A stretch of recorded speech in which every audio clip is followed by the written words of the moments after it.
So we begin book 7, the book of yoga, Canto 3, the entry into the inner countries. So now we are entering into the inner countries. Which inner countries? Like you have entered into the inner country by going out from the outer into the inner, like that. You're entering into the inner countries. So very apt that all of you are sitting inside, not outside today. But what I want to say is that when you read this, we have to do an experiment today. Are you ready to do an experiment? So, while we are reading this, what we are going to do is that you have to concentrate in your heart center. Can you concentrate inside the heart? Okay. So, while you're reading, keep a pressure inside your heart in the deep center of your being like a flame. Try and visualize a flame that is burning, that is alive. And then listen and read or whatever you want to do. You can close your eyes or you can read with the book. At first, out of the busy hum of mind, as if from a loud, thronged market, into a cave, by an inward moment's magic she had come. A stark, hushed emptiness became herself. Her mind, unvisited by the voice of thought, stared at a void, deep's dumb infinity. Her heights receded, her depths behind her closed. All fled away from her and left her blank. But when she came back to herself of thought, once more she was a human thing on earth, a lump of matter, a house of closed sight, a mind compelled to think out ignorance. A life force pressed into a camp of works, and the material world, her limiting field. So from the inmost country of her being, don't forget Savitri had gone into search for her psychic being, for her inmost being, and then from there, she is slowly entering into the inner being, the inner countries, the different parts of her, of the self. So, what happens to her? A stark, hushed emptiness became herself. By an inward moment's magic, she had come into a cave from the outer hum of mind that is like a marketplace. Her heights receded, her depths behind her closed. So, both the heights also went away and the depths also behind her closed. All fled away from her and left her blank. But when she came back to herself of thought, once more she was a human thing on earth, a lump of matter, a house of closed sight, a mind compelled to think out ignorance, a life force pressed into a camp of works, and the material world her limiting field. Amazed like one unknowing, she sought her way out of the tangle of man's ignorant past that took the surface person for the soul. Then a voice spoke that dwelt on secret heights. So Savitri, when she is entering into the inner countries, hears a voice that speaks to her and that comes from a secret height. The voice now speaks, open quotation marks. For man thou seekest, not for thyself alone. Only if God assumes the human mind and puts on mortal ignorance for his cloak, and makes himself the dwarf with triple stride, can he help man to grow into the God. So this voice speaks to Savitri as she comes out of the inmost country into the outer being of herself. And there she sees the outer being and also sees how man's ignorance past has made us believe that the outer surface person is the soul, is our soul. But that is not true. And this voice tells her that unless you don't seek the divine presence for yourself, you don't seek immortality and divinity for yourself, you seek it for the world, for humanity. And what is this? And puts on mortal ignorance for his cloak, and makes himself the dwarf with triple stride. The triple stride here refers to the mental, vital, and physical being that is the triple nature of human beings, who is like a dwarf. So now you understand? And makes himself the dwarf with triple stride, can he help man to grow into the God. As man disguised, the cosmic greatness works and finds the mystic inaccessible gate and opens the immortal's golden door. Man human follows in God's human steps, accepting his darkness. Thou must bring to him light, accepting his sorrow. Thou must bring to him bliss. In matter's body, find thy heaven-born soul. Then Savitri surged out of her body's wall and stood a little span outside herself and looked into her subtle being's depths.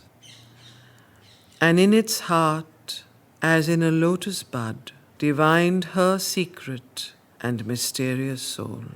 So when Savitri heard this voice tell her that you must accept darkness so that you can bring humanity to light, and accept sorrow so that you can bring humanity to bliss, then Savitri surged out of her body's wall and stood a little span outside herself and looked into her subtle being's depths, and in its heart, as in a lotus bud, divined her secret and mysterious soul.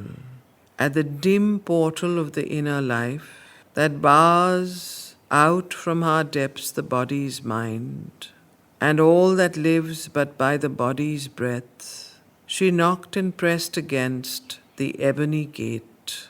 The living portal groaned with sullen hinge. Heavily reluctant, it complained inert against the tyranny of the spirit's touch. A formidable voice cried from within, "Back, creature of earth, lest tortured and torn thou die." A dreadful murmur rose like a dim sea. The serpent of the threshold hissing rose. A fatal guardianhood with monstrous coils, the hounds of darkness growled with jaws agape, and trolls and gnomes and goblins scowled and stared, and wild beast roarings thrilled the blood with fear, and menace muttered in a dangerous tongue. So when Savitri attempts to go into the inner countries, inner depths, and the inner life, she hears a voice that tells her, "Back, creature of earth, lest tortured and torn thou die." So this is the voice we all hear in ourselves whenever we want to take the spiritual journey. Something tells us back off. And then what happens? A dreadful murmur rose like a dim sea. The serpent of the threshold hissing rose. A fatal guardianhood with monstrous coils. The hounds of darkness growled with jaws agape. The trolls and gnomes and goblins scowled and stared. And wild beasts roarings thrilled the blood with fear. And menace muttered in a dangerous tongue. Unshaken her will pressed on the rigid bars. The gate swung wide with a protesting jar. The opponent powers withdrew their dreadful guard. Her being entered into the inner worlds. Now this is very important because this is a very, very accurate description of what happens to anyone who attempts to go into the inner worlds. The first thing that happens is that all kinds of images and voices and beings come to scare you. And they use fear as a tool. So if you get afraid, then you back off and you say, "Oh, I don't want to see, I don't want to hear." So the important thing is to get rid of fear. And then to keep pressing on quietly without listening to these obscure, dangerous voices that tell you, "Don't go further. This will happen to you. That will happen." Whatever our weaknesses are, they exploit them. Whatever our chinks are, they enter and use them. So this is a very, very important description of what takes place. And with Savitri, when she wanted to enter into the inner worlds, the serpent there stopped her, the voice, the fatal guardianhood, and told her, "Go back." And then when she did not, all kind of wild beasts, roarings and menaces and so on came up. The opponent powers withdrew their dreadful guard. Her being entered into the inner worlds. In a narrow passage, the subconscious gate, so she's entering into the subconscious gate. She's entering into her own subconscious and into the subconscious, obviously, of the world. In a narrow passage, the subconscious gate, she breathed with difficulty and pain and strove to find the inner self concealed in sense. So there is an inner self, sense that is even concealed in sense, the outer senses. And she went into the subconscious gate to find the inner self concealed in sense, into a dense of subtle matter packed, a cavity filled with a blind mass of power, an opposition of misleading gleams, a heavy barrier of unseeing sight. She forced her way through body to the soul. Across a perilous borderline she passed, where life dips into the subconscious dusk or struggles from matter into chaos of mind, a swarm with elemental entities and fluttering shapes of vague, half-bodied thought and crude beginnings of incontinent force. So she enters again. She goes into where life dips into the subconscious dusk and matter into chaos of mind, where these elemental entities are fluttering shapes of vague half-bodied thoughts and crude beginnings of incontinent force. At first, a difficult narrowness was there, a press of uncertain powers and drifting wills, for all was there but nothing in its place. At times an opening came, a door was forced.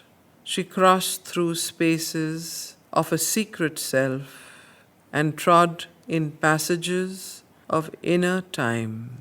So there is a time that is the outer time, and there is also an inner time. So she went through these different places. At times an opening came, a door was forced. She crossed through spaces of a secret self and trod in passages of inner time.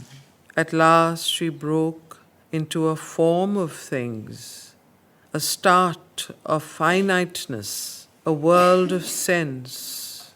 So where the world of sense, the sensory perceptions, the senses, seeing, hearing, touching, all the 12 senses come in. I know you only know 7, but there are 12. Where all these world of senses is the start of the finiteness of life. But all was still confused, nothing self-found. Soul was not there, but only cries of life. So when Savitri enters into the subconscious life, from the body she enters into the vital, the subconscious vital self, life. She sees, this is a description of what happens there, and she sees there. So, a thronged and clamorous air environed her, a horde of sounds defied significance, a dissonance clash of cries and contrary calls, a mob of visions broke across the sight, a jostled sequence lacking sense and suit, feelings pushed through a packed and burdened heart, each forced its separate, inconsequent way, but cared for nothing but its ego's drive. A rally without key of common will, thought stared at thought and pulled at the taut brain, as if to pluck the reason from its seat and cast its corpse into life's wayward drain. So might forgotten lie in nature's mud, abandon the slain sentinel of the soul, so could life's power shake from it mind's rule. Nature renounced the spirit's government, and the bare elemental energies make of the sense a glory of boundless joy, a splendor of ecstatic anarchy, a revel mighty and mad of utter bliss. This was the sense instinct void of soul, or when the soul sleeps hidden, void of power. This is what happens. Or when the soul either sleeps or is not there. But now the vital Godhead wakes within and lifts the life with a supernal touch.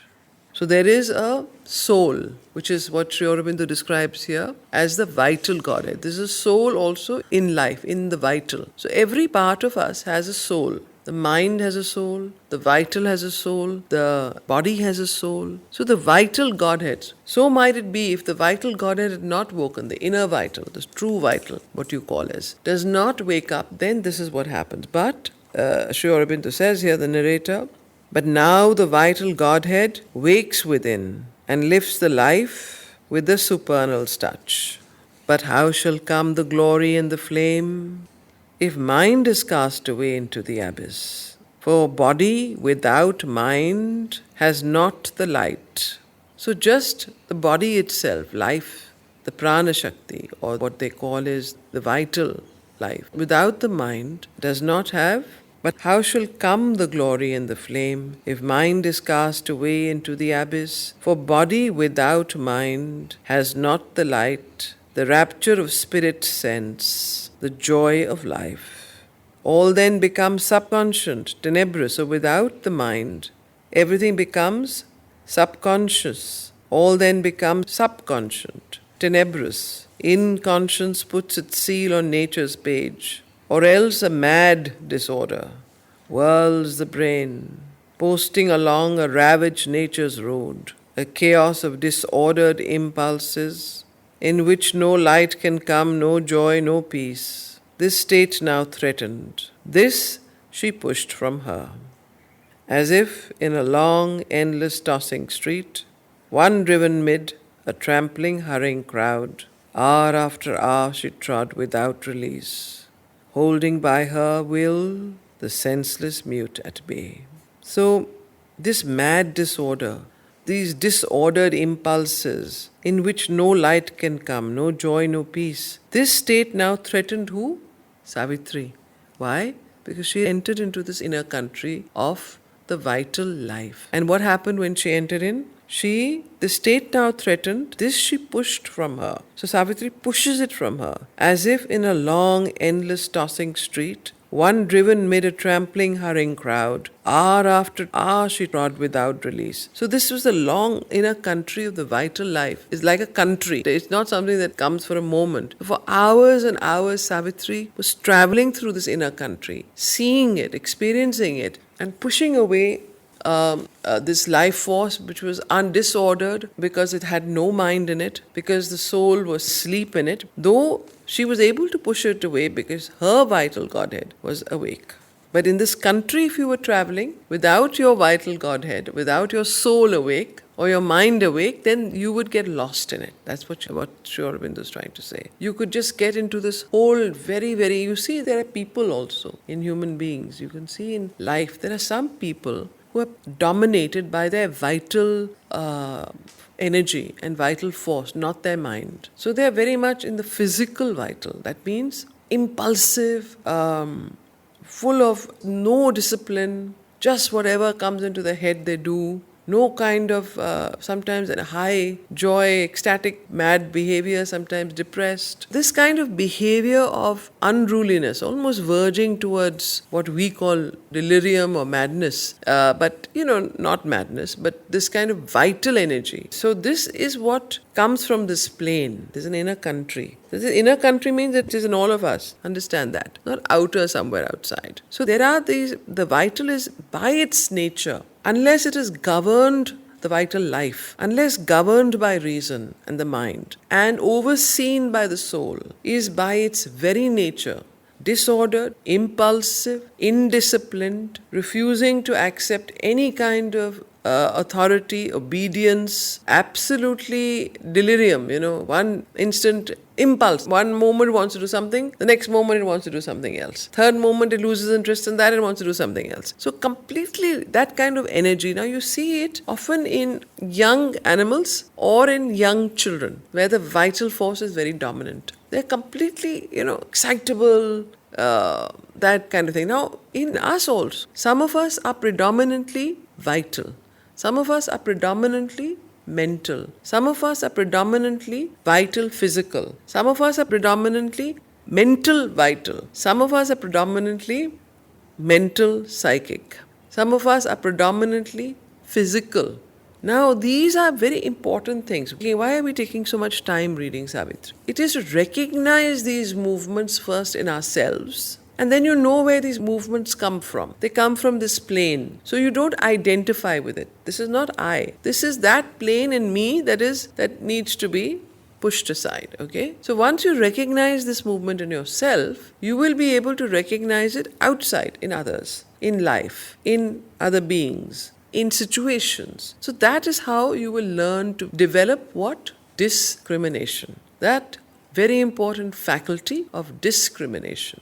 And this discrimination is very important. That is why I remember my teacher, Nirodha, when I was young, well, fairly young. I was just out of college, and even that time I was not that young, but I would go to him and he would say, it's very important to develop the mind. The mind has to be developed. So the mind is an extremely important instrument. Unless your mind is developed, you study, you read, you contemplate, you do study circles, you listen, you meditate, you organize your thought. Your mind has to be supple, flexible, and highly developed. Then only can you bring in a degree of complexity, of of precision in your psychic being and in your mental and vital state. So this is extremely important to understand. But how shall come the glory and the flame if mind is cast away into the abyss? For body without mind has not the light, the rapture of spirit sense, the joy of life. All then becomes subconscient, tenebrous. Inconscience puts its seal on nature's page, or else a mad disorder whirls the brain, posting along a ravaged nature's roads, a chaos of disordered impulses, in which no light can come, no joy, no peace. This state now threatened, this she pushed from her, as if in a long, endless tossing street, one driven mid a trampling, hurrying crowd. Hour after hour she trod without release, holding by her will the senseless mute at bay. Out of the dreadful press she dragged her will, and fixed her thought upon the Saviour name. Then all grew still and empty, she was free. When Savitri starts entering into the inner country, that is the inner planes of consciousness, she comes to a place where there is no mind, there is only the life force, the life being, the vital. And there's a mad disorder, and the way she's able to protect herself is by fixing her thought upon the Saviour name. Then all grew still and empty, she was free. A large deliverance came, a vast, calm space. A while she moved through a blank tranquility of naked light from an invisible sun. A void that was a bodiless happiness, a blissful vacuum of nameless peace. But now a mightier danger's front drew near. The press of bodily mind, the inconscience brood. So after she goes from the vital life force, she goes into the country of the physical mind. Bodily mind is the physical mind. And also the inconscience brood of aimless thought and will had fallen from her. Approaching loomed a giant head of life, ungoverned by mind or soul, subconscient, vast. It tossed all power into a single drive. It made its power a might of dangerous seas, into the stillness of her silent self, into the whiteness of its muse of space. A spate, a torrent of the speed of life, broke like a wind-lashed, driven mob of waves, racing on a pale floor of summer sand. It drowned its banks, a mountain of climbing waves. Enormous was its vast and passionate voice. It cried to her listening spirit as it ran, demanding God's submission to chainless force. A deaf force calling to a status dumb, 1,000 voices in a muted vast. It claimed the heart's support for its clutch at joy, for its need to act, the witness soul's consent, for its lust of power, her neutral being's seal, into the wideness of her watching self. It brought a grandiose gust of the breath of life. Its torrent carried the world's hopes and fears, all life's, all nature's dissatisfied, hungry cry, and the longing all eternity cannot fill. It called to the mountain secrecies of the soul and the miracle of the never dying fire. It spoke to some first inexpressible ecstasy hidden in the creative beat of life. Out of the nether unseen deeps, it tore its lure and magic of disordered bliss. Into earth light poured its maze of tangled charm, and heady draught of nature's primitive joy, and the fire and the mystery of forbidden delight, drunk from the world's libido's bottomless well, and the honey-sweet poison, wine of lust and death, but dreamed a vintage of glory of life's gods, and felt as celestial rapture's golden sting. The cycles of the infinity of desire, and the mystic that made an unrealized world, wider than the known and closer than the unknown, in which hunt forever the hounds of mind and life, tempted a deep, dissatisfied urge within, too long for the unfulfilled and ever far, and make this life upon a limiting earth a climb towards summits vanishing in the void, a search for the glory of the impossible. It dreamed of that which never has been known. It grasped at that which never has been won. It chased into an Elysian memory the charms that flee from the heart's soon lost delight.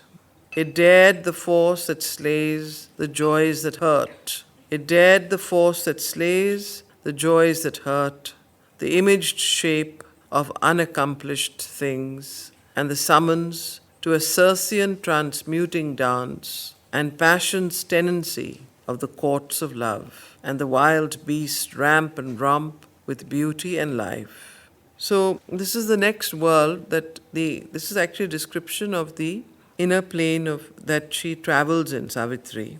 And she goes from the plane of the vital life into the plane of the physical life, the physical mind. And there she goes into, and these planes and countries that she travels are actually prototypal in the sense that these planes and these inner countries that Sri Aurobindo is describing are the pure prototypes of consciousness that actually influence our nature and the life on earth. These are the plane of the physical mind, the plane of the vital life, plane of the inner mind, the plane of the mind proper. These are the different countries. And it's interesting that he uses the entry into the inner countries. Now, where are these inner countries? There seems to be the movement is within. It's not above. It's the subliminal. It's the inner countries. It's this kind of movement. It's not, the higher countries. It's not like Sri Aurobindo, the traveler of the world. When you read those chapters, he's ascending. But Savitri is actually entering into the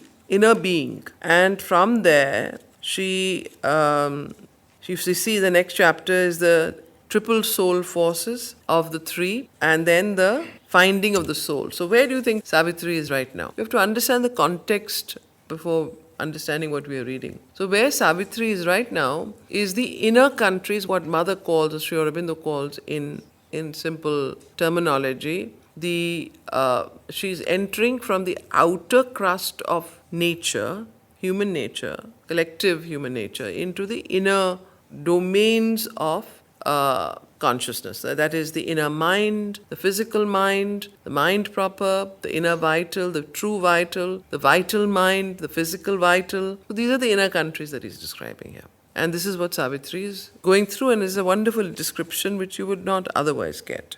Very, very much the kind of scientific layout of a map. So, now where is she? Yes. It brought its cry and surge of opposite powers, its moments of the touch of luminous plains, its flame ascensions and sky-pitched vast attempts, its fiery towers of dream built on the winds, its sinkings towards the darkness and the abyss, its honey of tenderness, its sharp wine of hate, its changes of sun and cloud, of laughter and tears, its bottomless danger pits and swallowing gulfs, its fear and joy and ecstasy and despair, its occult wizardries, its simple lines, and great communions and uplifting moods, its faith in heaven, its intercourse with hell. These powers were not blunt with the dead weight of earth. They gave ambrosia's taste and poison's sting. There was an ardor in the gaze of life that saw heaven blue in the grey air of night. The impulses Godward soared on passion's wings. Mind's quick-paced thoughts floated from their high necks, a glowing splendor as of an irised mane, a parure of pure intuition's light, its flame foot gallop they could imitate. Mind's voices mimicked inspiration's stress, its ictus of infallibility. So, its speed and lightning, heaven leap of the gods, a trenchant blade that shore the nets of doubt. Its sword of discernment seemed almost divine. Yet, all that knowledge was a borrowed son's. The forms that came were not heaven's native births. An inner voice could speak the unreal's word. Its puissance, dangerous and absolute, could mingle poison with the wine of God. On these high shining backs, falsehood could ride. Truth lay with delight in error's passionate arms, gliding downstream in a blithe gilded barge. She edged her ray with a magnificent lie. Here in life's nether realms, all contraries meet. Truth stares and does her works with bandaged eyes, and ignorance is wisdom's patron here. Those galloping hoofs in their enthusiast speed could bear to a dangerous intermediate zone, where death walks wearing a robe of deathless life. Or they enter the valley of the wandering gleam, whence captives or victims of the specious ray, souls trapped in that region never can escape. Agents, not masters, they serve life's desires, toiling forever in the snare of time. Their bodies born out of some nihil's womb ensnare the spirit in the moment's dreams, then perish, vomiting the immortal soul out of matter's belly into the sink of naught. Yet some uncaught, unslain, can warily pass, carrying truth's image in the sheltered heart, pluck knowledge out of error's screening grip, break paths through the blind walls of little self, then travel on to reach a greater life. So this is all still the plane that she's traveling in, is the plane of the life, the physical life, the life mind, the life body, is what is being described. This is still in the outer regions of our nature. This is the outer portion of the inner nature. So she's in the physical mind, she's in the mental physical, vital physical, so body life and body mind. Break paths through the blind walls of little self, then travel on to reach a greater life. All this streamed past her and seemed to her vision's sight, as if around a high and voiceless isle, a clamour of waters from far unknown hills swallowed its narrow banks in crowding waves, and made a hungry world of white, wild foam.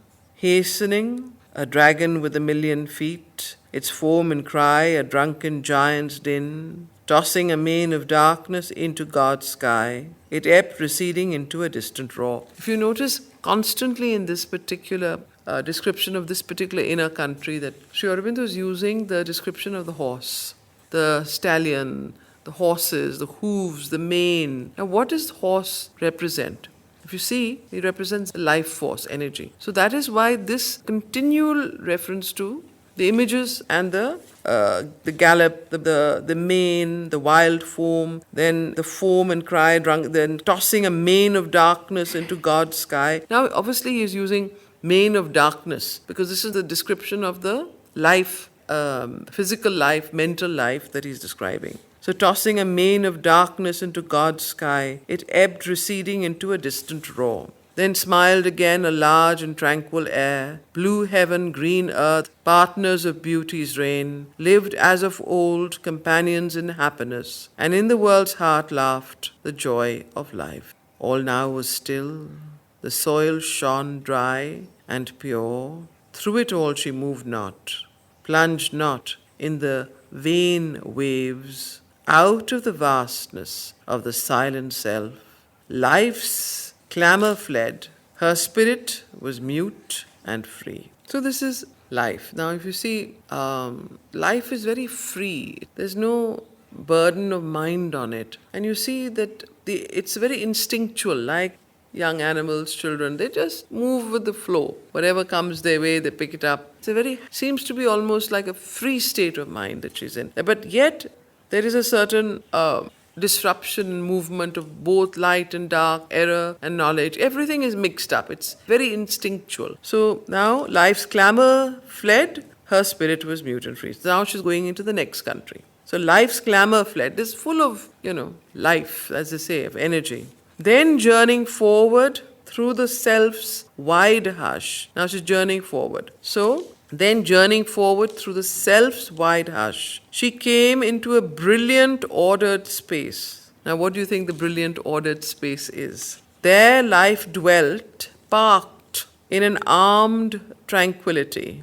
A chain was on her strong, insurgent heart. So this is a place where monk is unable to go as yet, because this is the mind's control over life. So then you can sit still and you can discipline. But as long as life is moving you, you will go with life. You will be uncontrolled. You'll do whatever comes into your instinctual thing. So here she says, there life dwelt, parked in an armed tranquility. A chain was on her strong, insurgent heart, tamed to the modesty of a measured pace. She kept no more her vehement stride and rush. Who kept no more? Life, the life force. She kept no more her vehement stride and rush. She had lost the careless majesty of her muse, ample grandeur of her regal force. Curbed were her mighty pomps, her splendid waist. Sobered the revels of her bacchant play. Cut down were her squanderings and desires bizarre. Coerced her despot will, her fancies dance. A cold stolidity bound the riot of sense. A royalty without freedom was her lot. The sovereign throned obeyed her ministers. Her servants' mind and sense governed her house. Her spirit's bounds they cast in rigid lines, and guarding with a phalanx of armoured rules, the reason's balanced rein kept order and peace. Her will lived closed in adamant walls of law. So whose will? Life's will lived closed in adamant walls of law. And who creates law? The mind. Coerced was her force by chains that feigned to adorn. Imagination was prisoned in a fort, her wanton and licentious favourite. Reality's poise and reason's symmetry were set in its place, sentinelled by marshalled facts. They gave to the soul for throne a bench of law.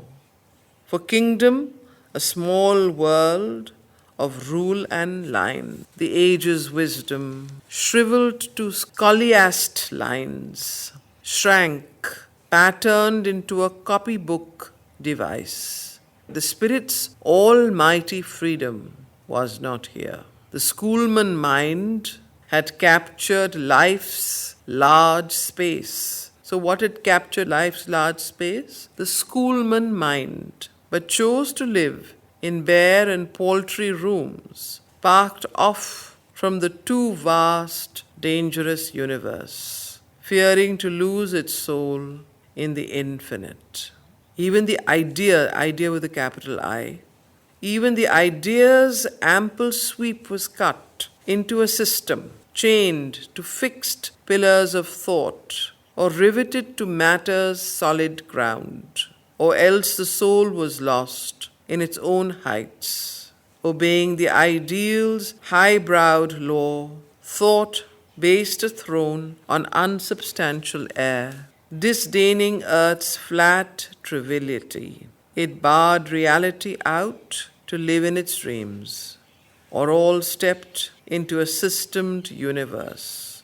Life's empire was a managed continent. The empire of life here becomes a managed continent because it is under the rule now of the mind. Its thoughts, an army ranked and disciplined. So immediately with the mind comes order and discipline.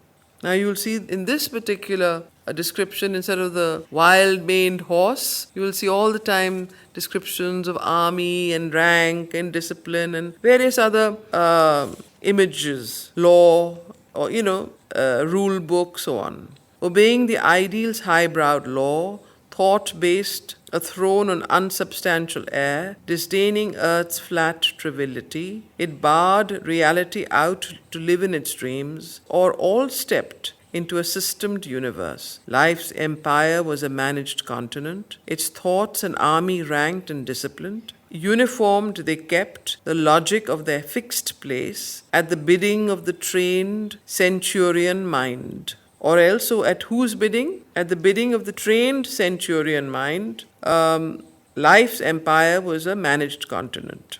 So, or else stepped into its station like a star, or marched through fixed and constellated heavens, or kept its feudal rank among its peers in the sky's unchanging cosmic hierarchy. So you'll see all these words: hierarchy, fixed and constellated march, heavens, feudal rank, trained centurions, so on. Army ranked, disciplined, uniformed, logic. These are all images of the mind's entry. So, and you see how much our life here, even in the world, in this on earth, is governed by the mind. But if you see the life of animals and young children and those, nature is not governed by the mind, it's governed by life. So that is how you understand these different planes. So, in the sky's unchanging cosmic hierarchy, you are like a high-bred maiden with chaste eyes, or else stepped into its station like a star, or marched through fixed and constellated heavens, or kept its feudal rank among its peers in the sky's unchanging cosmic hierarchy, or like a high-bred maiden with chaste eyes, forbidden to walk unveiled the public ways, she must in close, secluded chambers move, her feeling in cloisters live, or gardened paths. Life was consigned to a safe level path.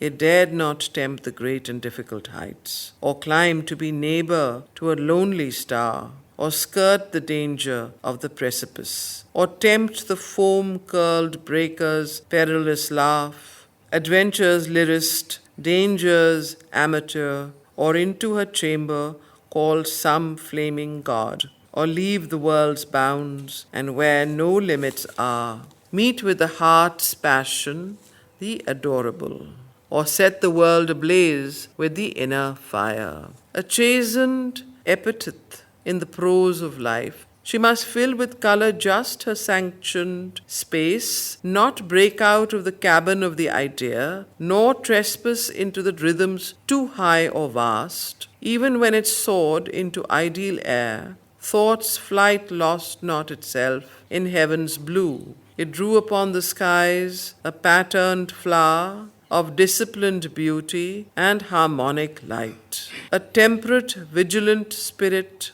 governed life. Its acts were tools of the considering thought, too cold to take fire and set the world ablaze, or the careless reason's diplomatic moves, testing the means to a prefigured end, or at the highest pitch, some calm will's plan, or a strategy of some high command within, to conquer the secret treasures of the gods, or win for a masked king some glorious world, not a reflex of the spontaneous self.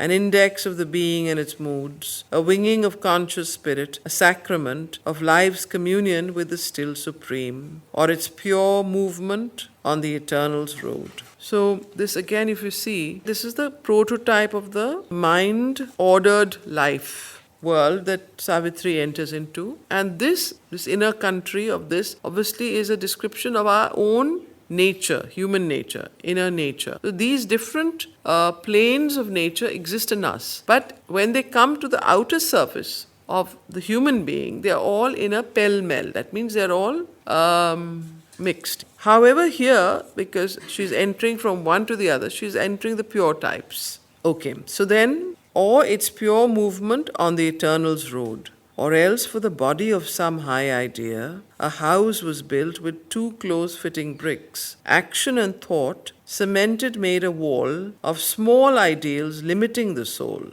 Even meditation mused on a narrow seat, and worship turned to an exclusive God. To the universal in a chapel prayed, whose doors were shut against the universe, or kneeled to the bodiless impersonal, a mind shut to the cry and fire of love. Now, if you see our own lives, we are not only governed by this mind of life, or the mental life, so to speak. We are governed by all different things sometimes, and that is why this is important. What is the use of reading Savitri? It's to understand how these planes are actually prototypes and they exist irrespective and in the inner planes of consciousness, and how when you are influenced to become more observant of which plane is influencing you.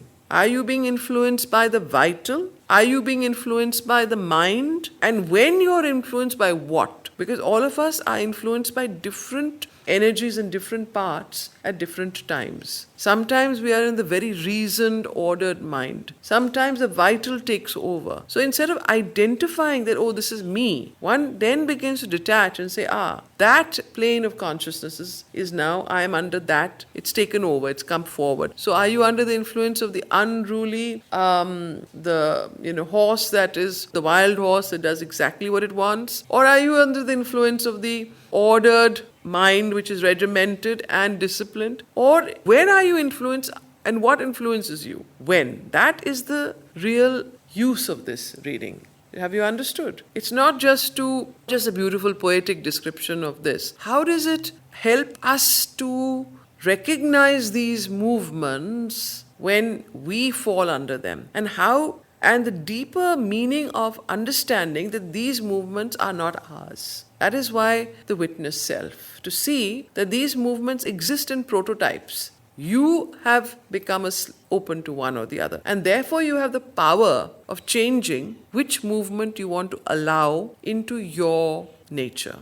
And to stop a movement that you don't want. So this is the reason we are reading the entries into the inner countries and the value of Savitri. Otherwise, you could read it as poetry and descriptions, but then the inner psychological value is not there.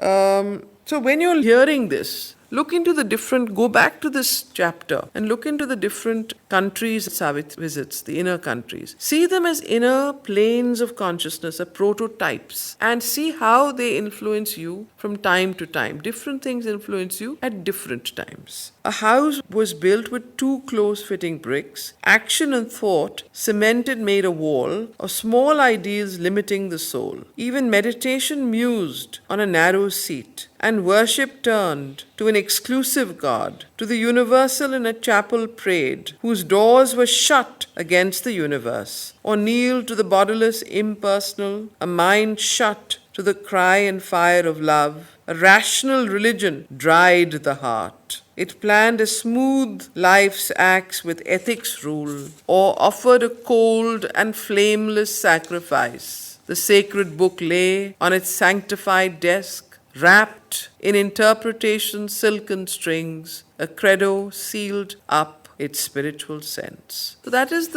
when you're totally under the influence of the mind, then what it tends to do is it tends to trap everything into a system. and then doesn't allow the movement of the soul, the flame of aspiration to burn. What it does is it codifies everything to such an extent that even religion becomes only an ethical, moral duty to be done, and then no inner flame of aspiration. It shuts out the movements of love and of beauty and of the higher levels. This is the limiting aspects of the mind. That's how he's ended it. So we enter the country of the life, then the vital, the physical, subtle physical, vital, and now we're going into the country of the fixed mind. The earlier one we were reading was not a schoolman mind. This was the physical mind that we were, the life mind of the physical mind. This was the first one. Now we enter the next inner country of the fixed mind. So these are the different countries or planes of the mind, starting with the most material mind, which we just finished reading, and then going to the fixed mind. Here was a quiet country of fixed mind. So these are it's very interesting how Sri Aurobindo uses the analogy of countries, to explain the entry of Savitri into the inner chambers of the inner being. Now, as you notice, Savitri's yoga, remember we are reading the book of yoga, goes inward to the inner countries and to the inner being and the inner chamber of the psychic and the soul and the discovery of the psychic being. While if you see Ashwapati's yoga and his description that Sri Aurobindo gives, it is the ascent of consciousness, which is not the inwardization but the ascension of consciousness. So both are paths in the integral yoga, as you know, and through this, in a way, Sri Aurobindo lays out the whole journey. It depends on each person which way they start from, but both have to be done. Here was a quiet country of fixed mind. Here life no more was all, nor passion's voice. The cry of sense had sunk into a hush.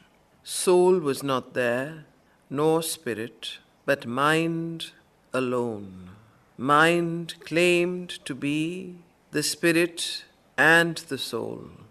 The spirit saw itself as form of mind, lost itself in the glory of the thought, a light that made invisible the sun. Into a firm and settled space she came. Who came? Savitri. Into a firm and settled space she came, where all was still and all things kept their place. Each found what it had sought and knew its aim. Each found what it had sought and knew its aim. All had a final, last stability. There one stood forth who bore authority on an important brow and held a rod. Command was incarnate in his gesture and tone. Tradition's petrified wisdom carved his speech. His sentences savored the oracle. Traveler or pilgrim of the inner world, fortunate art thou to reach our brilliant air, flaming with thought's supreme finality.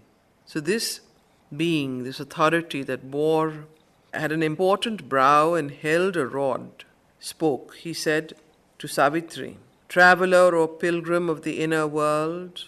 So who is this being that Sri Aurobindo is describing here, the narrator? It is the embodiment of the fixed mind. The mind tends to have a lot of authority. It's a kind of almost like, we'll read. His sentences savored the oracle.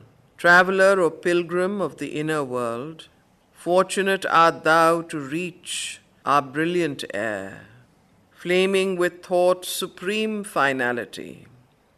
O aspirant to the perfect way of life, here find it, rest from search, and live at peace. So this is the being of the fixed mind that is speaking. Don't forget the first sentences where the spirit saw itself as a form of mind. In this plane of consciousness, in this country, mind becomes so important, the thought is so large and full of itself that it even shades the sun. A light that made invisible the sun. Into a firm and settled space she came, where all was still and all kept their place. So this was the kind of, it all had a final last stability. There one stood forth who bore authority, and so on. So here he's saying, "O aspirant, now you've reached your final destination. Find here rest from search and live at peace.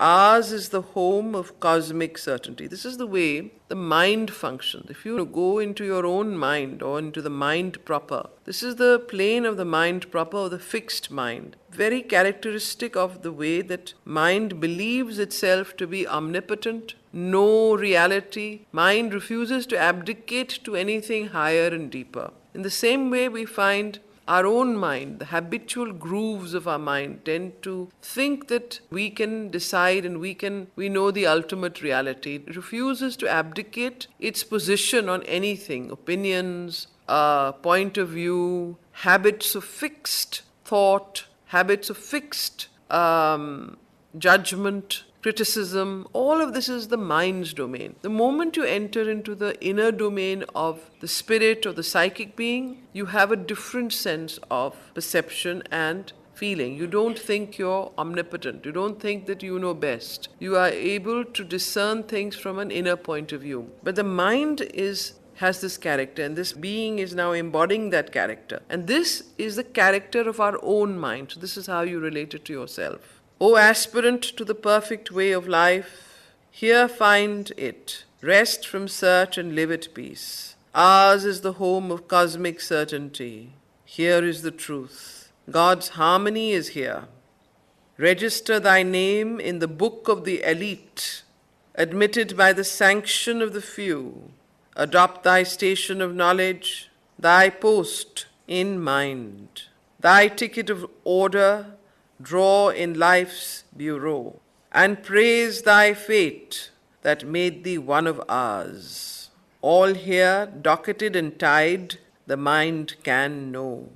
So this is the very nature of the mind, docketed and tied. The mind tends to arrange everything. It firstly divides everything into small packets and fields and areas, and then it ties it up and says, here it is, this is what I know. So here everything is docketed and tied. Adopt thy station of knowledge, thy post in mind, thy ticket of order, draw in life's bureau, and praise thy fate that made thee one of ours. All here docketed and tied, the mind can know. All schemed by law that God permits to life. And what is the one domain that mind totally dominates? It is the domain of law. All schemed by law that God permits to life. This is the end, and there is no beyond. The mind believes that this is the end. Now, if you meet most people, they say, where is God? What is God? The mind can't see it. So it says, no, I can't see anything beyond the mind. Materialists, nihilists, a lot of people actually who are living in the material world, in the material mind, don't believe in a higher reality. The reason one does not believe in a higher and deeper reality is because one is governed by this mind of ours, which refuses to see anything beyond. Thinks that the mind is ultimate. And you come across people like that, who actually believe that mind is ultimate. There is the end and there is no beyond. Here is the safety of the ultimate wall. Here is the clarity of the sword of light. Here is the victory of a single truth. Here burns the diamond of flawless bliss. A favorite of heaven and nature live. So this is what, close inverted commas, this is what the being of the fixed mind, the Godhead of the fixed mind is telling Savitri. So live here. Here is the victory of a single truth. The mind tends to put one truth. Doesn't believe in multitudinous, multidimensional things. To see various forms of truth is not the nature of mind. It can't see it. It tends to be fixed in its view. A favorite of heaven and nature live. But to the two satisfied and confident sage, sage is the person who just finished speaking, sage of the fixed mind. But to the too satisfied and confident sage, Savitri replied, casting into his world sight's deep release. So Savitri looked deep into the world of the sage of fixed mind, and then replied to him and said, the heart's questioning inner voice. For here the heart spoke not, only clear daylight. Savitri replied, casting into his world sight's deep release, the heart's questioning inner voice.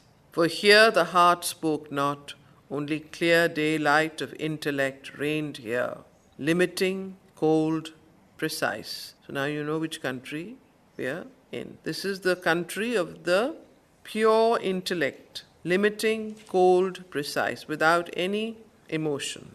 Happy are they who in this chaos of things, happy are they who in this chaos of things, this coming and going of the feet of time, can find the single truth, the eternal law. Untouched they live by hope and doubt and fear. Happy are men anchored on fixed belief in this uncertain and ambiguous world, or who have planted in the heart's rich soil one small grain of spiritual certitude. So this is Savitri replying to the sage, saying, happy are they who in this chaos of things, this coming and going of the feet of time, can find the single truth, the eternal law. Untouched they live by hope and doubt and fear. Happy are men anchored on fixed belief in this uncertain and ambiguous world, who have planted in the heart's rich soil one small grain of spiritual certitude. Happiest who stand on faith as on a rock. But I must pass, leaving the ended search. Truth's rounded outcome firm, immutable, and this harmonic building of world fact, this ordered knowledge of apparent things. Here I can stay not, for I seek my soul. So Savitri is able to look beyond and see deeply into this sage of the fixed mind, into our own mind's incapacities and limitations, and into the mind proper, and say, look, I must go beyond this mind and go in search of my soul. Happy are those who can live by this and are happy to continue in this way, but that is not my way. So Savitri says this and continues, here I can stay not, for I seek my soul. None answered in that bright, contented world. Interesting that this world is a very bright, contented world. If you live only by the edicts of the mind, there is a certain order, there is a certain harmony, there is a certain fixity. Everything is by fixed belief and fixed type. So there is a certain contentment there. It is very ordered and harmonious in a way, but it is also lacking something deeper and higher. None answered in that bright, contented world, or only turned on their accustomed way, astonished to hear questioning in that air, or thoughts that could still turn to the beyond. But some murmured, passers by from kindred spheres. So how beautifully he describes almost that they're people walking, but actually it's these beings that are there. So none answered in that bright, contented world, or only turned on their accustomed way, astonished to hear questioning in that air, or thoughts that could still turn to the beyond. But some murmured, passers by from kindred spheres, each by his credo judged the thought she spoke. Who then is this who knows not that the soul is a least gland or a secretion's fault? So some answered her, and each one judged her by his own belief, his own credo. Who then is this who knows not that the soul is a least gland, is a small gland, or a secretion's fault, disquietening the sane government of the mind? So this soul is actually there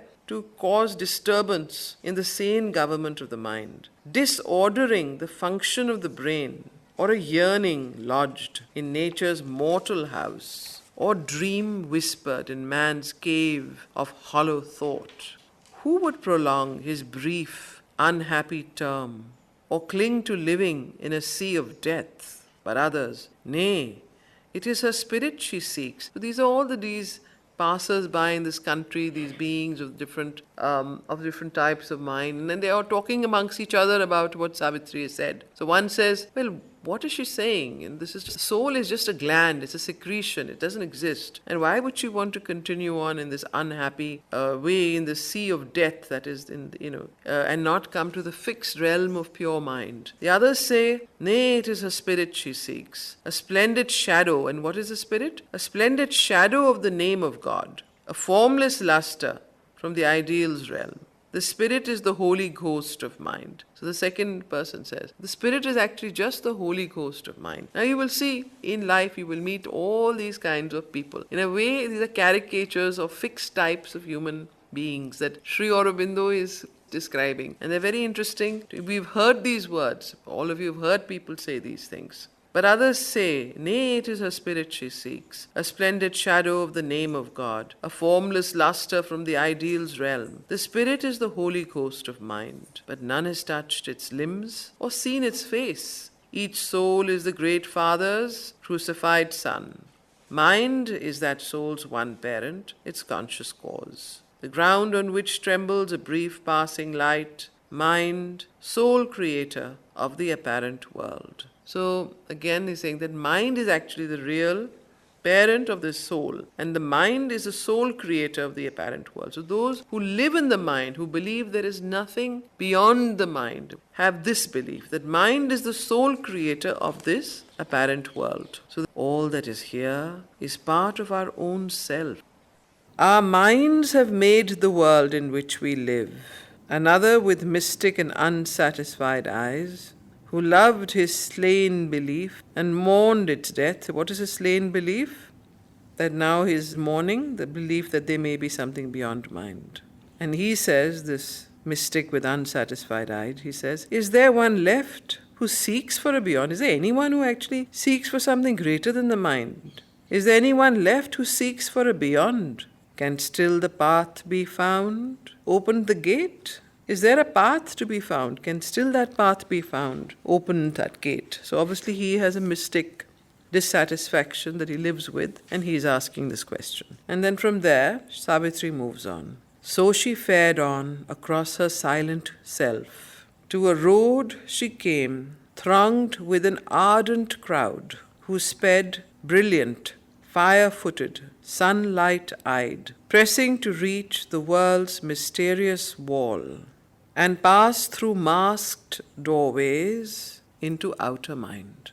So now she goes back into her silent self, and she sees a road that is thronged with full of a big crowd, ardent crowd of people. And this crowd of people are speeding, fire-footed, meaning they seem to be in a big hurry. They're moving about, It's like when you see from the aeroplane and you look down, or when you see, you know what you see? All these cars speeding by, and when you come closer down, you see all these people moving about. So she comes there, pressing to reach the world's mysterious wall. They seem to be going somewhere. And pass through masked doorways into outer mind. So where is she come into? From mind proper to the outer mind, where the light comes not, nor the mystic voice. So in this part of the outer mind, where do we all live mostly? Where do you live? Outer mind and physical mind, both. But outer mind is what normally governs us. Why? Thoughts, ideas, emotions, constantly moving about, not still. There's always something going on inside our mind. We live in the outside of our mind. So there she's coming to this plane. Now this is a beautiful description of what our outer mind looks like. And pass through masked doorways into outer mind, where the light comes not, nor the mystic voice. Messengers from our subliminal greatnesses, guests from the cavern of the secret soul. So in this outer mind, there are no messages, there is no light that comes from the mystic voice, or messages from the subliminal greatnesses, or guests from the cavern of the secret soul, or the psychic or the inner being. None of these can touch the outer mind. Into dim spiritual somnolence they break, or shed wide wonder on our waking self. Ideas that haunt us with their radiant tread, dreams that are hints of unborn reality. Strange goddesses with deep-pooled magical eyes, strong, wind-haired gods carrying the harps of hope. So she comes into this plane where strange goddesses with deep-pooled magical eyes, strong, wind-haired gods carrying the harps of hope, great moon-hued visions gliding through gold air, aspirations sun-dream, head and star-carved limbs, emotions making common heart sublime. And Savitri, mingling in that glorious crowd, yearning to the spiritual light they bore, longed once to hasten like them to save God's world. But she reined back the high passion in her heart. She knew that first she must discover her soul. Only who save themselves can others save. So here she goes into this world of the outer mind, where she sees all this.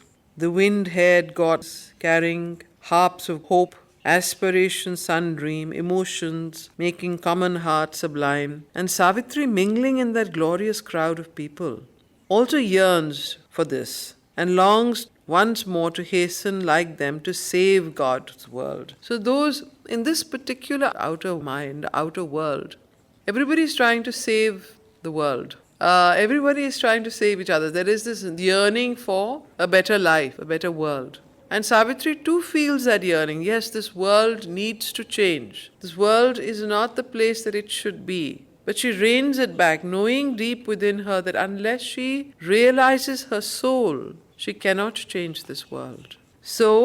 But she reined back the high passion in her heart. She knew that first she must discover her soul. Only who save themselves can others save.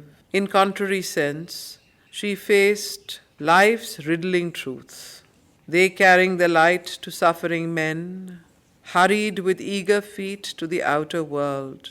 Her eyes were turned towards the eternal source. So in this world of the outer mind, the beings of the outer mind in this inner country, don't forget it's an inner country, they are the ones who push and prod men, human beings, to do good, philanthropy, to save the world, to environment, ecology, all of those things. So they were also pushing Savitri to go and to do something for the suffering world. However, she does not. She hastens, she stops and knows that if she does this, she will not be able to save the world because she can hardly save herself. She knew that first she must discover her soul.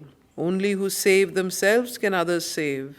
In contrary sense, she faced life's riddling truth. They, carrying the light to suffering men, hurried with eager feet to the outer world.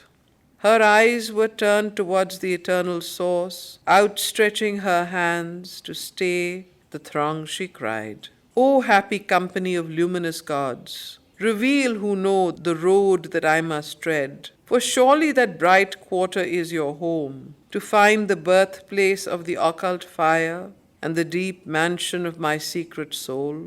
One answered, pointing to a silence dim, on a remote extremity of sleep, in some far background of the inner world. O Savitri, from thy hidden soul we come. We are the messengers, the occult gods, who help men's drab and heavy, ignorant lives to wake to beauty and the wonder of things, touching them with glory and divinity. In evil we light the deathless flame of good, and hold the torch of knowledge on ignorant roads. We are thy will and all men's will towards light. O human copy and disguise of God, who seekest the deity thou keepest hid, and livest by the truth thou hast not known. Follow the world's winding highway to its source. There in the silence few have ever reached, thou shalt see the fire burning on the bare stone and the deep cavern of thy secret soul. Then Savitri, following the great winding road, came where it dwindled into a narrow path, trod only by rare wounded pilgrim feet. A few bright forms emerged from unknown depths and looked at her with calm, immortal eyes. There was no sound to break the brooding hush. One felt the silent nearness of the soul. So end of Canto 3.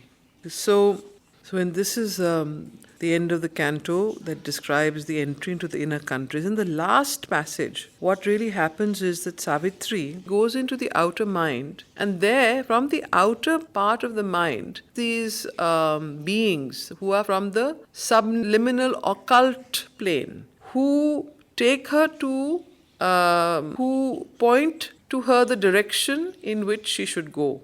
From this plane, from where to go to. And they point her, they say, no, you go back into your silent self, go back into the secret cavern. And they point her to a road where she goes. So these luminous beings are kind of occult messengers that are beings that she meets as she is going from the outer mind. She's coming back out, you see, from the doorway of the outer mind. She's already been through to the inner life, inner vital, physical mind, ideal mind, fixed mind, all the different planes. Now she's coming out of the inner country. So as she is coming out of the inner countries into the outer mind of her own consciousness, she meets these luminous Godheads. She meets these luminous beings who then she asks, now where do I find my soul? Where do I find that secret light? And they are the ones that point her.